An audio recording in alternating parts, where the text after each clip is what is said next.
6-Minute English from bbclearningenglish.com. Hello, this is 6-Minute English from BBC Learning English. I'm Sam. And I'm Neil.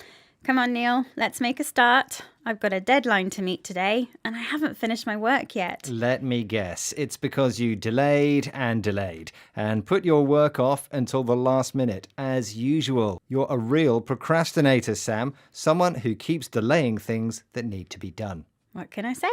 I work better when a deadline is approaching. I see. But did you know that people who procrastinate have higher levels of stress and lower well-being?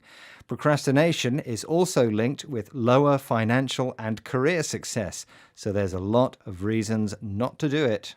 In this program, we're discussing procrastination, the act of delaying things that must be done until later, often because they're difficult, boring, or unpleasant. And as usual, we'll be learning some new vocabulary along the way. So, without wasting any more time, I have a question for you, Sam. The fact that procrastinating or putting things off is bad for us doesn't stop people doing it.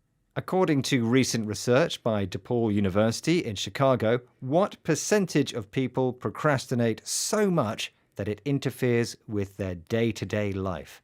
Is it A, 10%, B, 20%, or C, 30%? I'll guess that around 10% of people have a serious procrastination problem. Okay, Sam, we'll find out the answer later in the programme.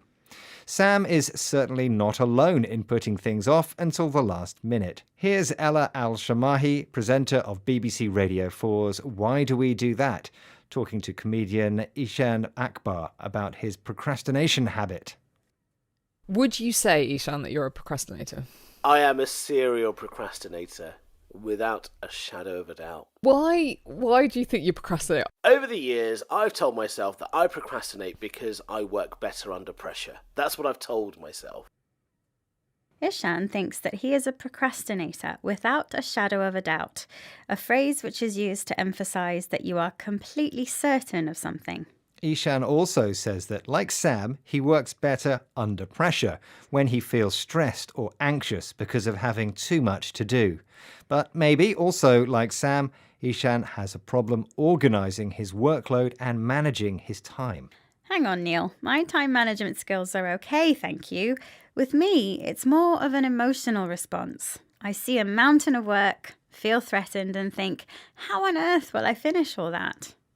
What Sam says is supported by a theory of human evolution, which explains how putting things off is an emotional response. Back when we were living in caves, life was dangerous and short, and our ancestors were impulsive. They acted suddenly, on instinct, without thinking about the consequences of what they were doing. Back then, being impulsive was a good thing.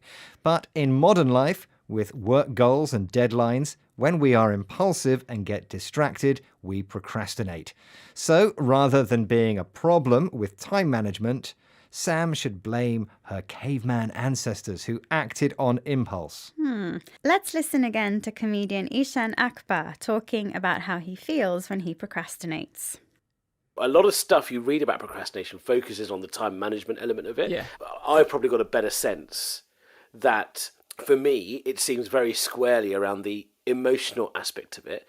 Perhaps I get more emotional gratification from doing it last minute. And Yeah. I need to understand why I prefer that over the calm serenity of getting things done with oodles of time in my hands.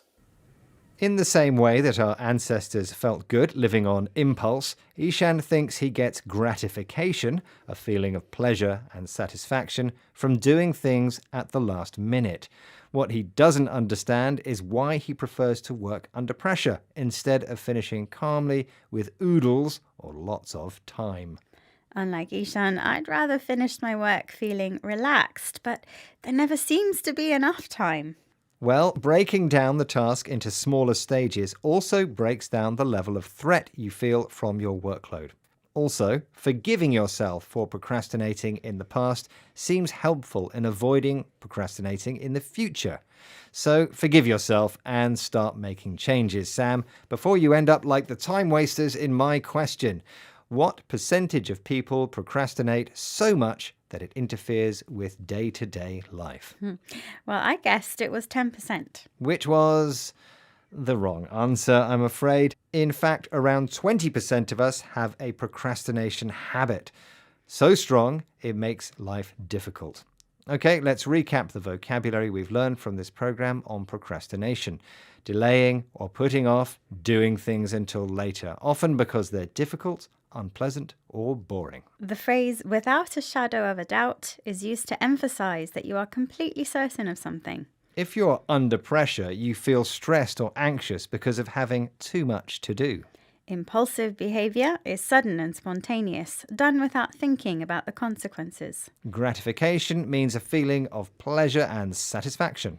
And finally, when you have oodles of something, you have a very large amount of something pleasant, like time, which once again we've run out of. I'm rushing off to finish my work, Neil, but remember to make time to join us again soon here at 6 Minute English.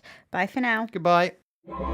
6 Minute English from bbclearningenglish.com.